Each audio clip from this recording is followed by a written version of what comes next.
it's good to be back. Good afternoon, everybody. Can we hear it for Tim Walz?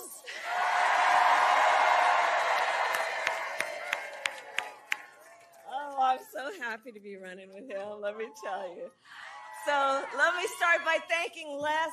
Your words, your leadership, your voice, it's so important. Les, thank you for everything you are and everything you do for our country. And it is good to be with so many incredible leaders, including the most magnificent, wonderful Governor Tony Evers. Every time I come to Wisconsin, Tony meets me on the tarmac. He's such an incredible human being. I want to thank Secretary of State Sarah Godlewski, Chair of the Wisconsin Democratic Party, Ben Wickler,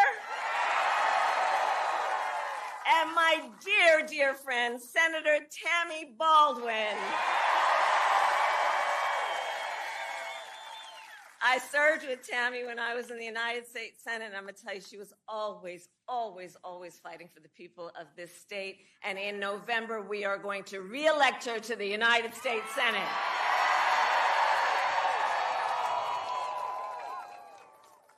And please give it up one more time for Wisconsin's own Bon Iver. It's a good afternoon. It's a good afternoon. And let me say, I also want to bring greetings from our incredible President, Joe Biden.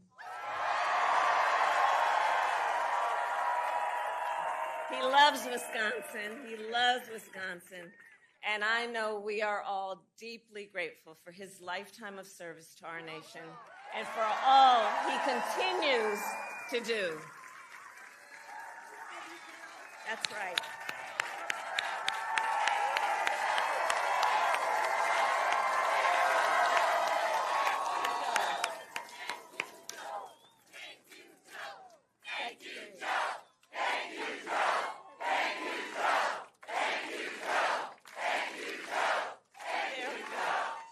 That's right.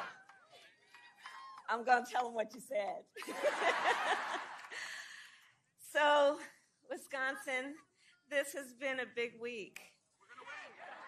On Monday, I officially became the Democratic nominee for President of the United States.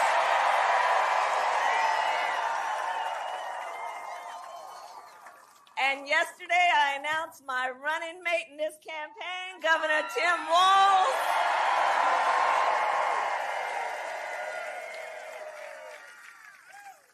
And as you just heard, and the Minnesotans here know, Tim has an incredible record as governor of the great state of Minnesota.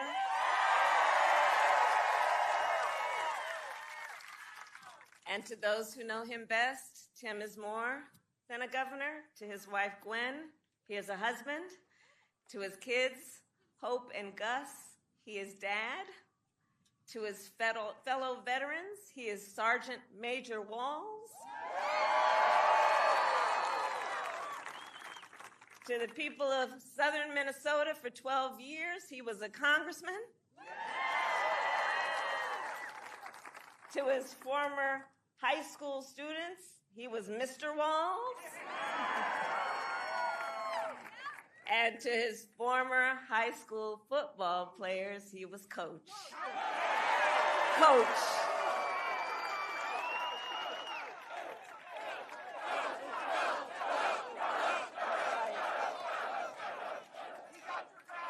And in 90 days, the nation will know Coach Walz by a new title, Vice President of the United States of America.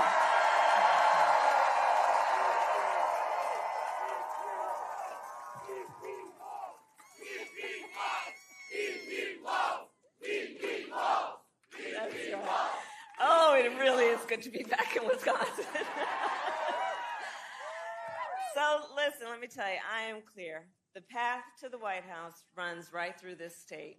And with your help, we will win in November. We are going to win. We are going to win.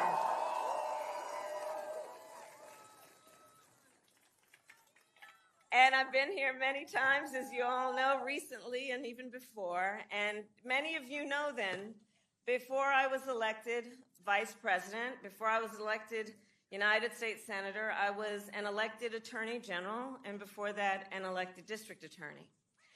And before that, I was a courtroom prosecutor. So in those roles, I took on perpetrators of all kinds. Predators who abused women, fraudsters who ripped off consumers, scammers who broke the rules for personal gain. So hear me when I say, I know Donald Trump's type. I know his type. In fact, I've been dealing with people like him my whole career. For example, as Attorney General of California, well, hold on, you know what, the courts are going to handle that part of it. What we're going to do is beat him in November.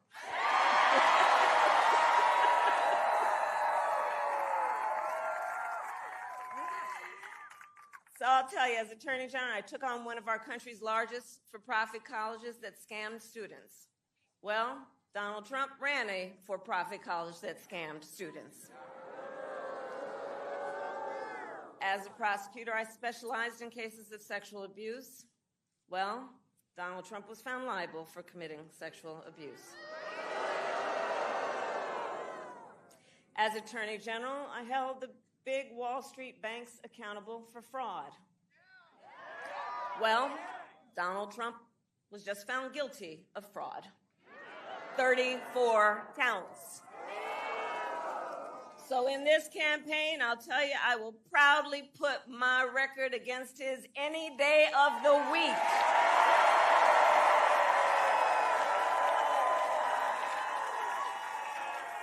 Any day of the week. But let's make no mistake, this campaign is not just about us versus Donald Trump. It's about two very different visions for our nation. Two very different visions. One, for us, focused on the future. The other, focused on the past. And Wisconsin, we here, we fight for the future. We fight for a future where every worker has the freedom to join a union.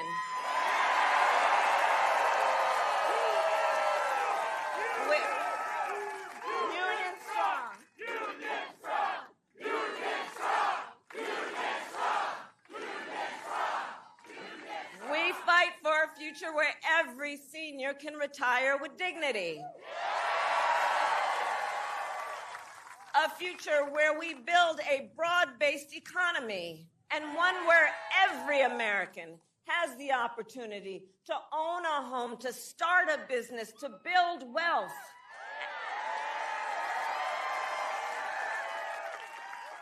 And understand, in this fight, as Tim Walz likes to point out, we are joyful warriors. Joyful warriors. Because we know that while fighting for a brighter future may be hard work is good work. Hard work is good work. And so we will continue to fight for affordable housing, for affordable health care, affordable child care, and paid leave.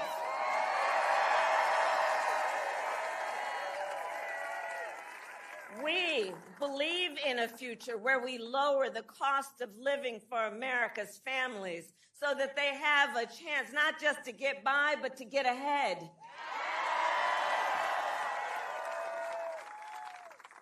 Because while our economy is doing well by many measures, prices for everyday things like groceries are still too high. You know it and I know it. You know, when I was Attorney General, I went after price-fixing schemes. And when I am president, it will be a day one priority to fight to bring down prices. I will take on big corporations that engage in illegal price gouging. I will take on corporate landlords that unfairly raise rents on working families. I will take on big pharma and cap the cost of prescription drugs for all Americans. And continue to bring manufacturing jobs back to America and back to communities like Eau Claire. So all this is to say, strengthening our economy and building up the middle class will be a defining goal of my presidency. Because you see, Coach Walls and I know when America's middle class is strong, America is strong.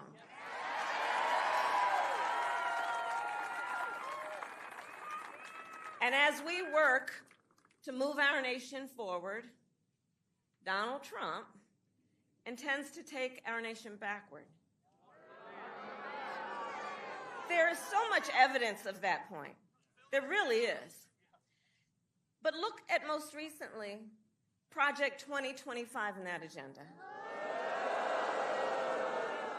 Project 2025, you know, if you have some time to take a look at it, I'm telling you, it is a plan to weaken the middle class. It is a plan to weaken the middle class. If he is elected, Donald Trump intends to give tax breaks to billionaires and big corporations. He intends to cut Social Security and Medicare. He intends to surrender our fight against the climate crisis, and he intends to end the Affordable Care Act. And because we all remember what it was like before the Affordable Care Act, we understand what that means. That's about taking us back to a time when insurance companies had the power to deny people with pre-existing conditions. You remember that? What that was like when we're not going back.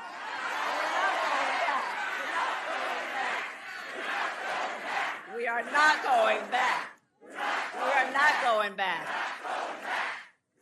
But in order to know where we need to go, let's remember the past and what that was like, because we cannot forget. On that point about the ACA, remember people with pre-existing conditions being denied, children with asthma, breast cancer survivors, grandparents with diabetes?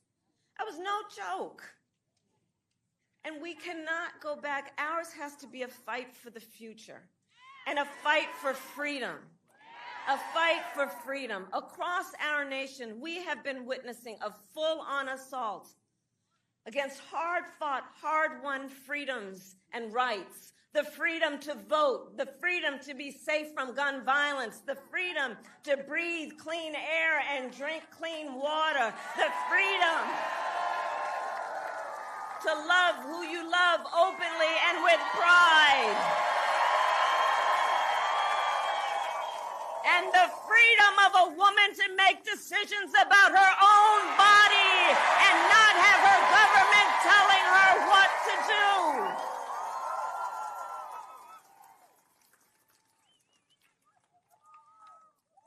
And let's remember the traditions of our great country.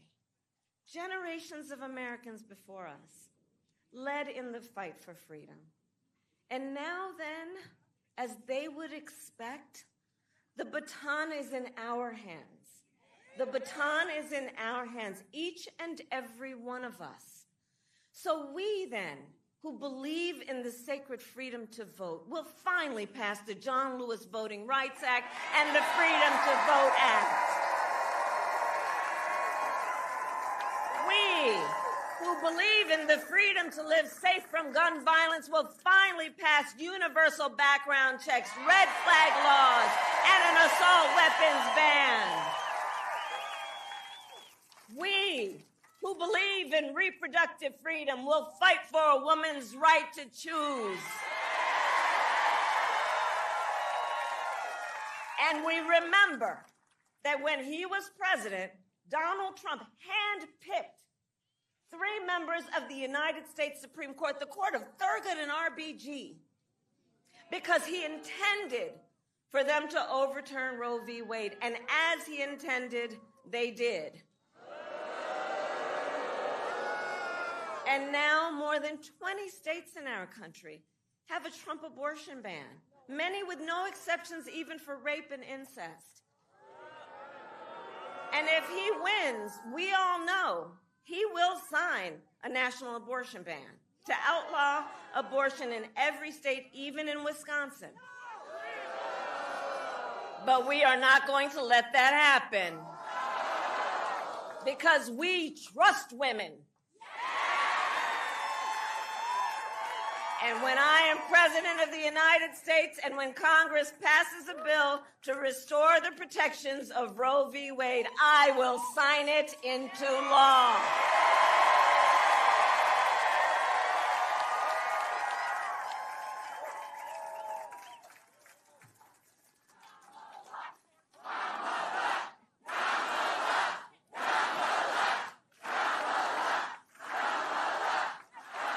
Thank you all. So listen, everyone took time out of your busy lives and days and all your obligations to come out here and to be together as one community. And I know you did it also because we all know, listen, so much is on the line in this election.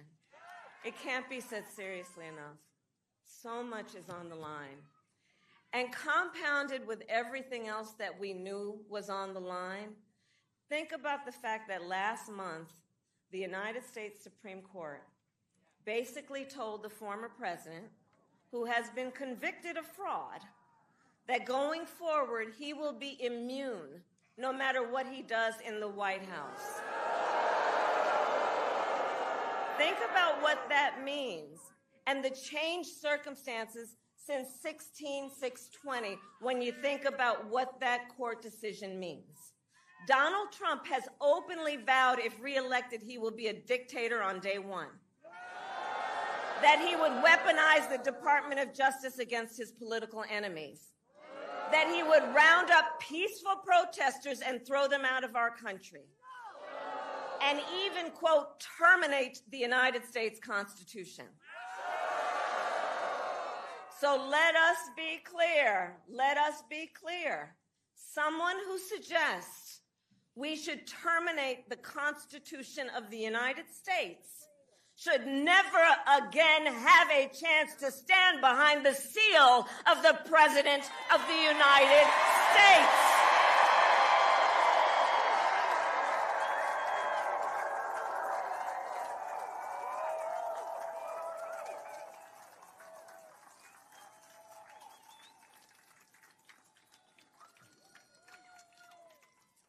So basically, I think it all comes down to this. We're all here because we love our country. We love our country.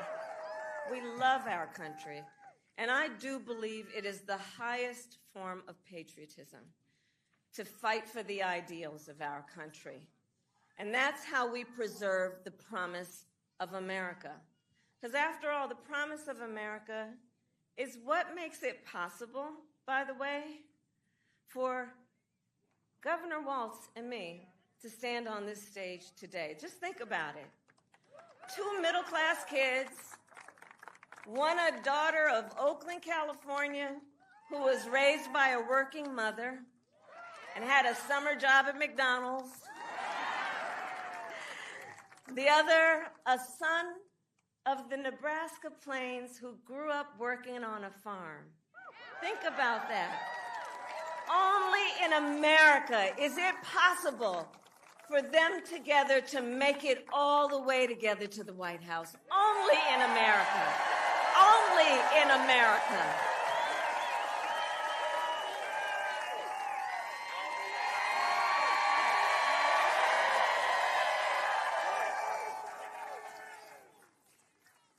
So this is a fight to make real the promise of America for every person in our nation. And also, I'll tell you, and I promise you, our campaign is going to reach out to everyone, from red states, from blue states, from the heartland to the coast. We are running a campaign on behalf of all Americans. And when elected, we will govern on behalf of all Americans.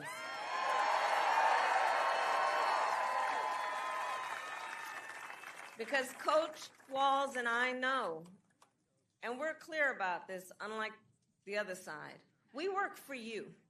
We work for you, the American people, and we will always fight for you, for your family, for your freedoms, and for your future.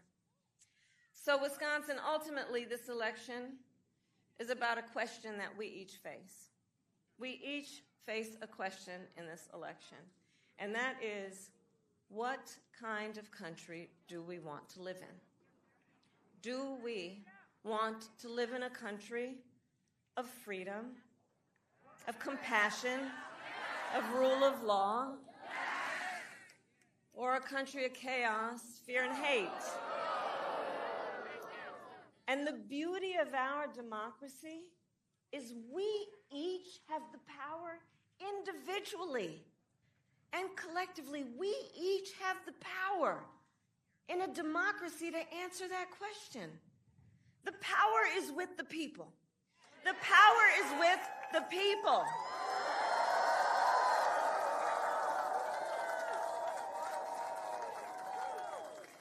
So in the next 90 days, we need you to use your power. We need you to knock on doors. We need you to register folks to vote. We need you to energize and organize and mobilize and make your voices heard.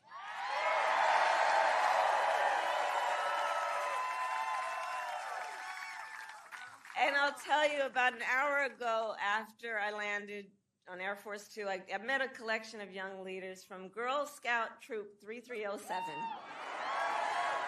Oh, they were spectacular. Oh, they were spectacular. None of them taller than 3 feet. They were spectacular. And one of those young leaders had a shirt on that said, "You are powerful and your voice matters." Right? From the mouths of babes, they're telling us. They're telling us. And so let's remember that. Let's remember our power. Let's remember our voice matters. And with that, are you ready to make your voices heard? Do we believe in freedom? Do we believe in opportunity? Do we believe in the promise of America? And are we ready to fight for it? And when we fight, we win. God bless you, and God bless the United States of America.